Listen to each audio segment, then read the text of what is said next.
Hey guys, it's Scott here with Sierra Tough, and today we're going to go over how to wax your snowboard, and this will also apply to waxing your skis. So before you even start, you want to clean your base with a good base cleaner, and we have a video on that, so you want to check that one out before applying wax. So after your base is clean, then you want to pick out a good wax, and it doesn't really matter the brand, it just matters the temperature rating. So today I'm going to be using an all temperature wax since the weather in the Sierras has been cold one day and hot the next day, or warm, not hot. So a warm wax temp runs from 26 to 32 degrees, the snow temperature. An all temp is 18 to 28 degrees for the snow temp, and a cold wax would be 5 to 20 degrees.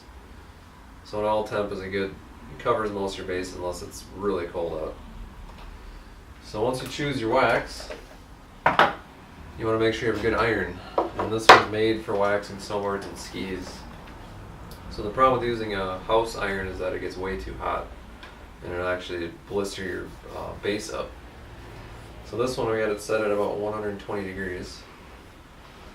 So once your wax is hot, or once your iron is hot, then you take your wax and you want to dribble it all over the base of the board. You want to go up and down. You want to cover the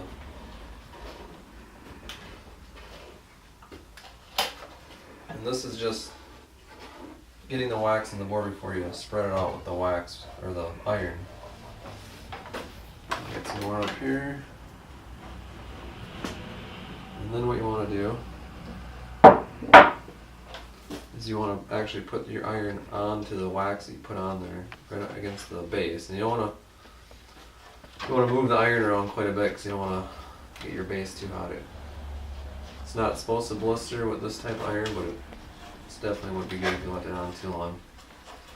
So you want to spread the wax out, let the wax go into the pores of the base. So you do this the entire length of the board. And you want to make sure it's kind of as much as it can be even across the whole surface of the base. And then once you did that, you let it cool for 30 to 60 minutes and let the wax dry. And they say you're not supposed to speed up that process of cooling because the wax can actually come back out of the pores.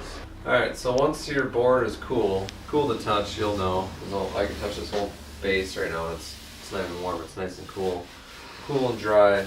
And you notice the base is also, it looks like it's wet, and you can feel the chunky wax all over it. Then it's time to scrape. So you're going to pick up a good scraper.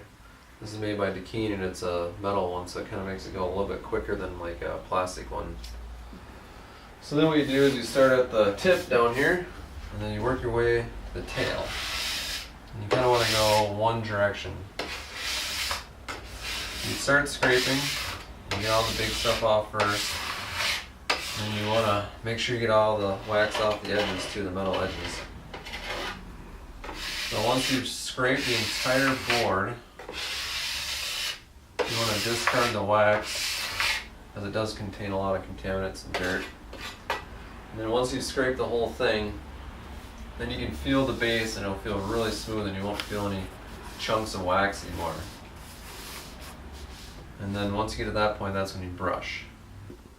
Alright, so once you've scraped off all the excess wax with your scraper, your board should still look wet, but all the chunky wax we got will be nice and smooth.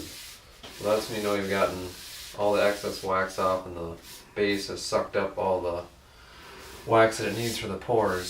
So the final step is, once all the wax is gone, is you got to brush it. And you want to pick up yourself a nice brush like this. This one's from Swix, but any brush for base cleaning on a ski or snowboard will work like this. And what you want to do is you want to brush it from tip to tail like this. You recommend doing that about 15 to 20 times. And the idea behind that is to channel the water into grooves away from the board when you're riding. So this is the final step. So once again, this is Scott with Sierra Tough, and be sure to like this page and also subscribe. We're also on Instagram and Facebook too. And last but not least, leave us a comment and let us know where you guys are going snowboarding or skiing this winter. We'll be out in the Tahoe area So until then, peace out.